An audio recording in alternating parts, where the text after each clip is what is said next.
Welcome to this breakout session. My name is James Wadsworth. I'm a member of the Qualtrics Partner Network team. It's my pleasure to introduce UGAM, one of our premier partners, one of our launch partners for the QPN network. And I'll just, before I kind of introduce Sunil and Karthik really quickly, I just want to say, I've worked with these guys personally over the past year or so. They're incredible to work with. They have very deep expertise, and I'm very excited for all of you with what is going to be shared during this session. So our two presenters today, Sunil and Karthik. Sunil is the co-founder and CEO of UGAM Solutions. UGAM is a leading data analytics company. Sunil started the company with two other colleagues 18 years ago. It's now grown to 1,700 analysts worldwide. UGAM helps leading global corporations leverage data and analytics to make better decisions that drive positive business impact. So I've witnessed this, again, in their partnership with Qualtrics, and I'm sure that they'll have plenty of stories to share here. Sunil graduated with distinction in electrical engineering from Penn State University and is responsible for the overall strategic direction for UGAM. So Karthik is the data analytics subject matter expert at UGAM and over 9 years of experience in the analytics and IT industry. Karthik has worked with clients across retail, banking, finance, and insurance verticals and industries and helped them make better decisions using data. He's responsible for client delivery, business development, and is developing customer relationships across the globe. He has a master's degree in marketing and analytics from the University of Missouri. So, thank you. Thanks. All right. Thank you, James, for that kind introduction. And welcome, everyone. Good afternoon. Both Karthik and I are delighted to be here and look forward to spending the next 45 minutes with you in what I'm hoping will be a more interactive discussion and not just a one-way download. And towards that end, the way we're going to structure this is for the first 10 to 15 minutes, I will share what have been our learnings and observations on the Amazon effect and how companies are reacting to it. After which, I'm going to seek audience participation, ask some of you to come here and share what have been some of your strategies in terms of dealing with this, what's working, what's not, lessons learned. And then following which Karthik will come on and share some success stories of real life cases which we've been very happy to be a part of. And to make this fun and exciting, we're also going to have, what else, an Echo Dot to give away for the most enthusiastic participant, more than one. And or for those who can remember Karthik's last name, and not just remember, but spell it at the end of the session. So before we get started, just to get a sense of the audience here, how many retailers? Show of hand.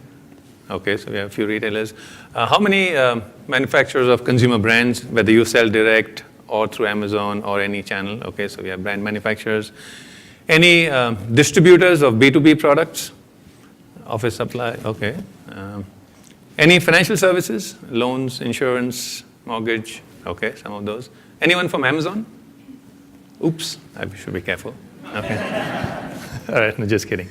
Anyway, so it's a good mix, and that's just as well, because while my title says Navigating the Future of Retail, in this context, the word retail is used more as a verb and not a noun. So anyone who sells to a consumer, whether product or service, this is as applicable. So in today's world of retail, it's a common perception that it's a case of the best versus the rest, right? You have there's only one company smiling and everyone else in pain. Right? But is it? And let's have a first quick pop quiz. Remember, we have these, but you can't ask Alexa for the answer. So who has the highest number of active users? Who said that first? Okay. Yep, that's the correct answer. So an Echo Dot for her. Okay. Who had the best deals on voice-activated personal assistants for the last holiday season?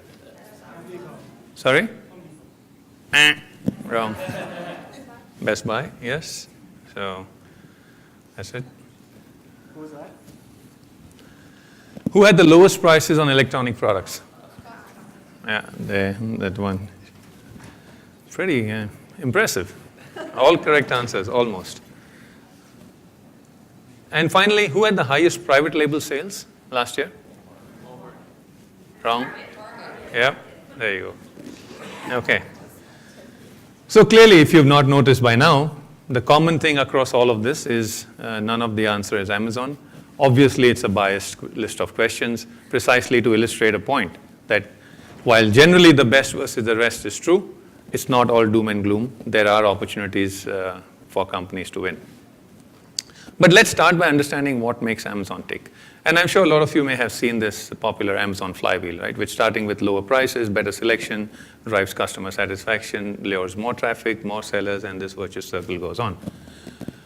But interestingly, now there are many more points of entry into the Amazon flywheel beyond just the price and the selection. There's the whole suite of Prime products, Amazon Pay, Spark, Kindle, Audible, Alexa, etc. And while these are the visible ones, there are also the invisible ones. For example, when you use the storage, that's Amazon Web Services, there's the AWS Marketplace, Amazon Media Group, which is a $2 billion business already, Amazon Payments, robotics, business, etc. And what Amazon is doing with all these points of entry is amassing huge amounts of data. Not just input in terms of what you're searching, but also the output in terms of what you're buying, maybe what you're returning, your reviews, etc. And sort of like a weighing scale, what it's doing is on one hand gathering all this data, but using that in exchange offering superior customer value, whether in terms of personalization, storing it in the place such that it can deliver to you fastest, promotions, products, and so on and so forth. And this seems to be working. Right? As we can see that more than half of all product searches now happen on Amazon. Prime has doubled every year. It's now 90 million, maybe more as we speak, and this increases. And not just the consumers are lapping it up, but even the markets seem to be rewarding them. Right? As we can see, the market cap is more than the next 6 retailers combined. And Amazon continues to invest in their private label, for one. The Amazon Basics, which was launched some time ago, and now in the household, starting with snacks. There's their line of bed linen and towels, baby products, cleaning products. They're investing heavily in fashion, and now most recently in the OTC medication. And now not only in the products, they also continue to invest in delivery. And this is before the Whole Foods acquisition, where it's reckoned that more than 50% of the US population is close to 20 miles from a fulfillment center. And apparently, if you take real purchasing power, this 50% becomes almost 2/3. And of course, now with the acquisition of Whole Foods, they're at a store near you, through Whole Foods, through the Amazon Go, their own bookstore, etc. They also entered the business B2B segment not too long ago, maybe a year and a half, 2 years back. And starting with, and almost they were $1 billion then, they're about $7 billion last year, and already growing very rapidly across a series of categories from medical supplies, office supplies, etc. And of course, their flagship program, the Prime, which started more as for quick delivery, has now expanded way beyond and encompasses a lot of exclusive products and services for its own members, which again goes to drive that flywheel, as I referred to earlier. They're a huge spender in R&D. It's fair to say they're more a technology company which happens to be a retailer and not the other way around, and as shown in their R&D spend more than any of these automobile companies. And in terms of the patents, if you see on the left, far more than all the other retailers combined by a mile. And above all, I think it's also driven by their unique culture, right? Which starts with being completely customer obsessed. They ramp up fast. Just last year in the US, they hired 100,000, I believe. They have 40,000 in Seattle over the last few years, more than 500,000 globally. But yet, they're able to organize them in small teams with smart, energetic, and young people who work almost on a mission. And they're fast-paced and very technologically savvy. And true to Bezos's quote over here, who says that if we let the customers our competitors focus on us while we focus on the customers. Indeed, the market seems to be wanting to play catch up. Right? Maybe this was the case 5 years back, where Amazon went to battle with a gun, the others came with a sword. But maybe now at least may not be as bad. At least they're going to the battle with the right set of tools. So what are some of the retailers doing now? And again, while not an exhaustive list, what we've seen around things they're doing emerge around 4 themes. One is from defense to offense. Secondly, driving and leveraging a true omni-channel experience. Then partnering with others in the ecosystem. And finally, even strange as it may seem, looking at partnering with Amazon. And let's spend some time across each one. So we've seen them, for example, in defense on pricing, being more smart about it, rather than just trying to beat Amazon on price and get into an algorithmic catch and mouse battle which can never be won. They're saying, okay, we'll just match price, that's it, on comparable products. Of course, the trick is then to determine what is comparable, because often, with a slight feature change here or there, or slightly opened lid in the box, that could not be considered comparable. So that can be used more for defense as well as to offense and determine your own pricing strategy. A lot of companies are being smart about their assortment in terms of what they should keep, carry, or drop. A lot of them are making investments in their own private label products and in delivery, either in promotions and programs for free delivery based on a threshold value, or run a promotion around free delivery, and or investing in their own infrastructure for last mile delivery, as evidenced by Walmart's acquisition of Parcel and Target's acquisition of Shipt. We've also seen companies leverage their physical assets to drive a true omni-channel experience. They're investing a lot in trying to understand the shopper journey in store so that they can offer a better experience, and leverage their assets for either pickup or returns, and leverage those assets accordingly. Investing a lot in delivering rich online product content, which can better enable consumers to search and find the products, no matter which device they use. And also leveraging some of their staff strength or the store teams to help with delivery. Walmart's example being a good one, or interesting one, where for delivery, they leverage their own store associates to go and deliver. That way, it saves money. They don't have to invest in a delivery team, and at the same time, the store associates have an opportunity to make some more money. And while these two are the earlier two themes were more around what they were doing on their own, they're also increasingly leveraging partner ecosystems, most notably with Google, which is leading an anti-Amazon alliance of sorts, and as evidenced by their tie-up with Walmart and Home Depot on the Google Home to offer, again, voice-activated shopping. Google Express, which has been around for a while, but now increasingly getting traction, through which you can buy through a lot of the partners, all the stores who are on the Google Express network, without necessarily having to pay a membership fee. So long as you're above a threshold, you also get the same benefits of free shipping and so on. And it's not just Google, but other companies also that retailers are trying to partner with. As an example, Uber for last mile delivery.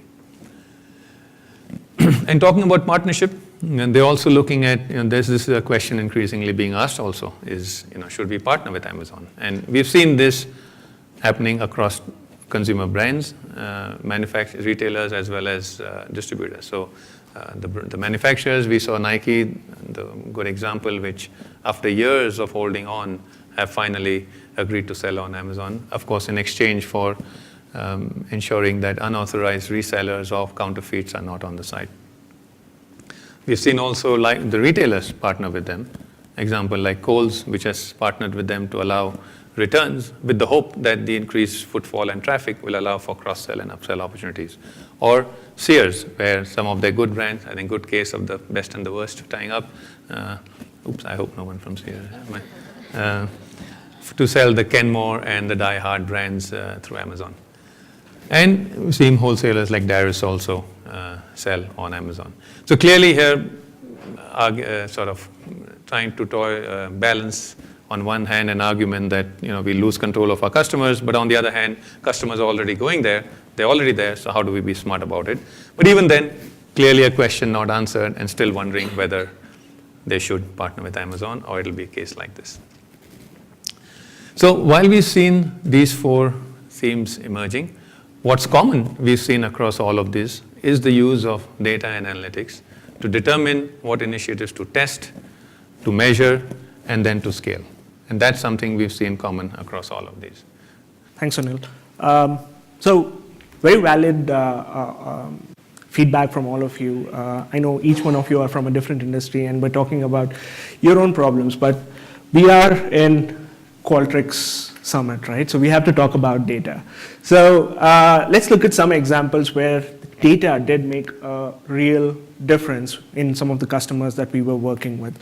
Okay? The first thing that I'm going to touch upon is how do you do smarter pricing and assortment. So in this particular example, these are multiple case studies that we did for different vendors, and each one will give you a focus on a different angle as to how you could use the data. For example, let's just look at a lawnmower, right? So this lawnmower is one of the best sellers on Amazon. So how do you really know what a good time to buy this lawnmower is? If you look at the price for this particular lawnmower, in August it was $95. In December, when there's snow and nobody's really mowing their lawns, it's $48. And then right now I think it's $89, at least when I picked up the price. You see that there are huge price variations. When you look at just that particular product and look at how the price is varying, it might not really give you a lot of information. But if you look at it over time, there is so much information that you could derive in terms of how Amazon is stocking, whether the brand is new or old, how is anybody fulfilling this. So it gives you a lot of information with respect to that. So let's look at how we can take this further, right? So we were just looking at one product up until now. We try and group this at a category level. So what happens then is you can derive insights with respect to that particular category. I know it's probably a little hard to read on the bottom, but we started tracking prices for an entire category. Let's say, for example, linen, okay? We started tracking prices for linen, and right here where you see like the huge jump, the part that is circled. So that is where we saw that the prices for that particular category had jumped over 8% week on week. So what this indicates is this really tells you that there is something happening with one of your competitors. And we could do this across competitors, across geographies.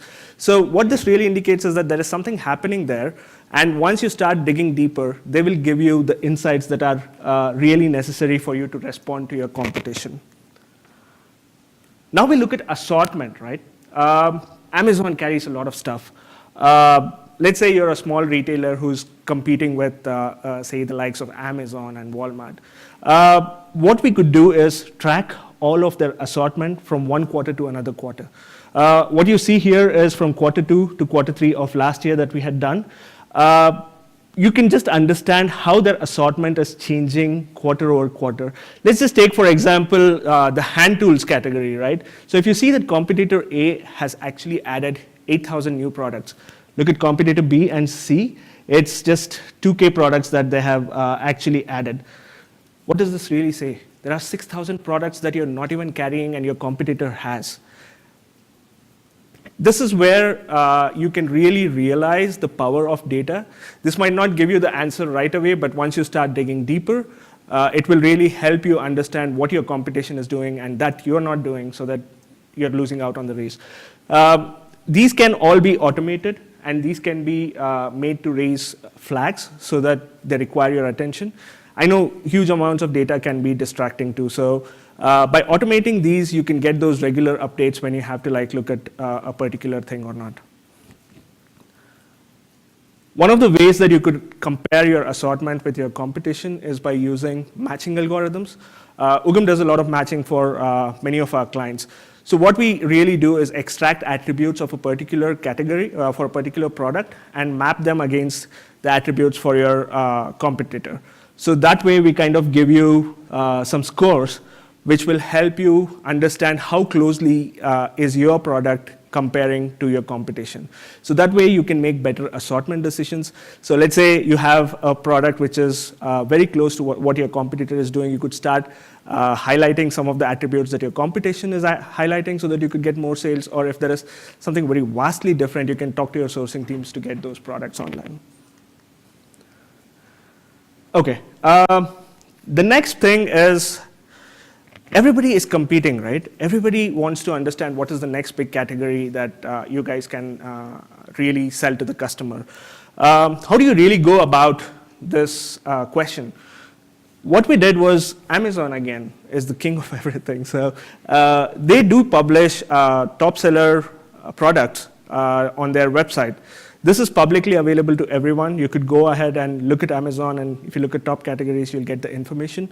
So you pick up that information, and you use the matching algorithms to see what assortment you have versus what your competition has, so you know where your gaps are. Then you look at the prices. Are you competing with your competition in the right price range? And do you have the right brands? This, combined with social signals, will give you almost all the necessary insights that you would want in order to be competitive. The last thing is a very cool thing, and I love this particular example. So I know, was it Veronica was saying that Amazon is kind of taking over the restaurant business, and I think there were a few people who said that we have our local stores, grocery stores, and we don't know how the Whole Foods acquisition will really affect this. So this is something that can help. And again, as I said before, these are all publicly available data. You just have to do the number crunching and the data analysis to get the insights out of them. What we did for one of our clients was that we got locations of all their stores, and we compared the store locations with their competition. We kind of mapped them out across the US. What we did as a next step was overlay the US Census data to kind of understand what was the population reach for these stores. What we found was that our client had 2,000 stores and approximately 75% reach, whereas the competition with just 500 stores had 42%. That's just your money right there, right? This really helps your logistics and supply chain teams to kind of make better decisions as to where to put their stores. Taking it further, right, we can also track delivery times for different zip codes across the US. What happens with this is that you know where to place your fulfillment centers to get the maximum customer experience out of them. This really feeds into your decisions about where you're opening new fulfillment centers, what your fulfillment center storage should be, and that can give your business an edge, right? Just want to take a quick pause and see if, I know that was a lot of data, so quick pause and see if you had any questions. Yes? Correct me if I'm wrong, but didn't Amazon make it impossible to price rate their websites using algorithms? Can you?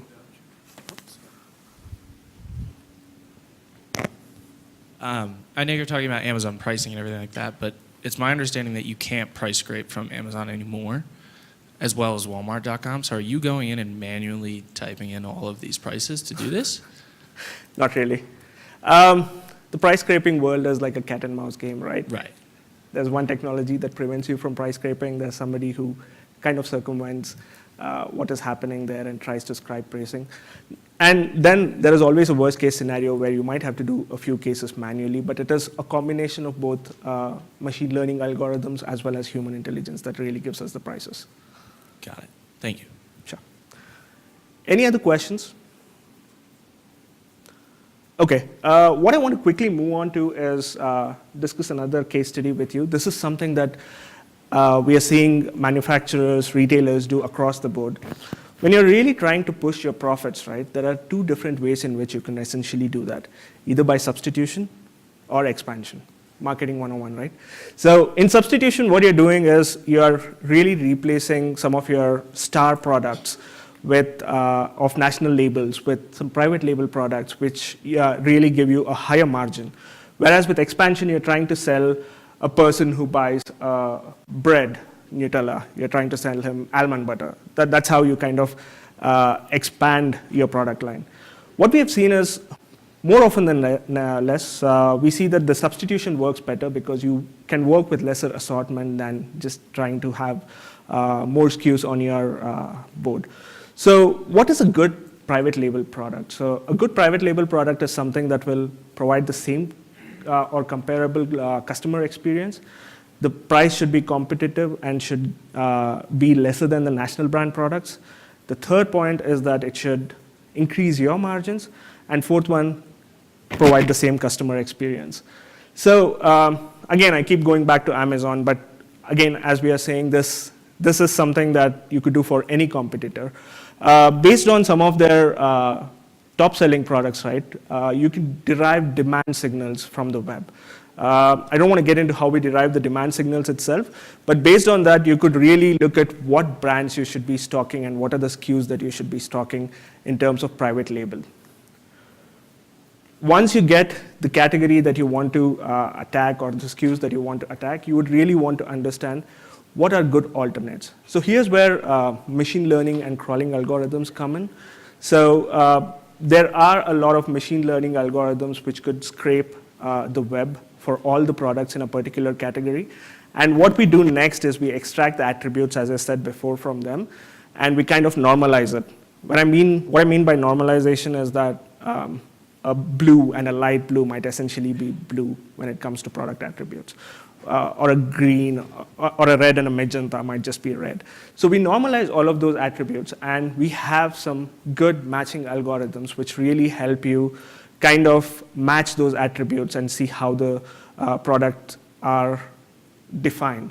So obviously, each retailer or manufacturer has their own business rules, but we could look at the rules and kind of classify these products as either exact, similar, or substitute products. One example that I wanted to share with you today is Gamut.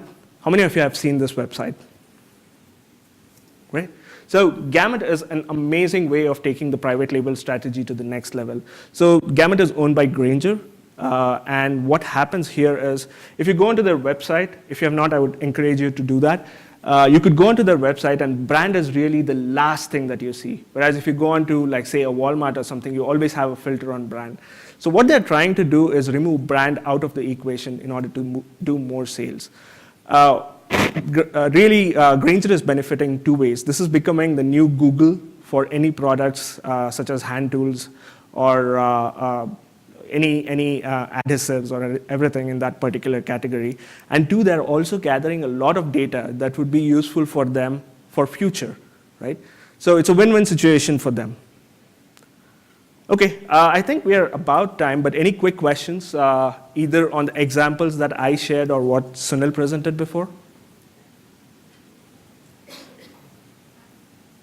Sure. Right. Just specific to this front page, I'm recognizing that there are a lot of different products and a lot of different verticals that are all one color. Is it because they're trying to uniform all of their different brands into just basic good product? No, this is not Granger specific products. This has products from all the manufacturers. So what happens is, like, let's say if you look at buildings, furnishings, right? So if you go in, it'll then give you options for, like, say, chairs, tables, and everything. But you never see an option for brand. As you go deeper and deeper, the third or fourth level will be where you actually encounter brand. So that way, you're taking that completely out, and you're not making decisions based on, okay, am I getting this from a leading brand, or am I getting this from some private label brand that Granger manufactures? Go to 10th page now. Okay, I'm going to skip the rest of them, and in the interest of time. But if you're interested, we'll hang out and we can talk more about this. Just to quickly wrap up and summarize a little bit about us so that just you know where we're coming from.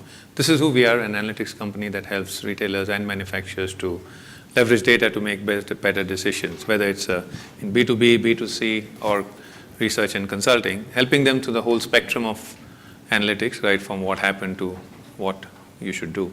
And that's largely done, like Karthik shared, through a combination of machine learning and human judgment. And by doing this, helping companies across various business problems, whether it's related to marketing, sales, product, channel, or so on and so forth.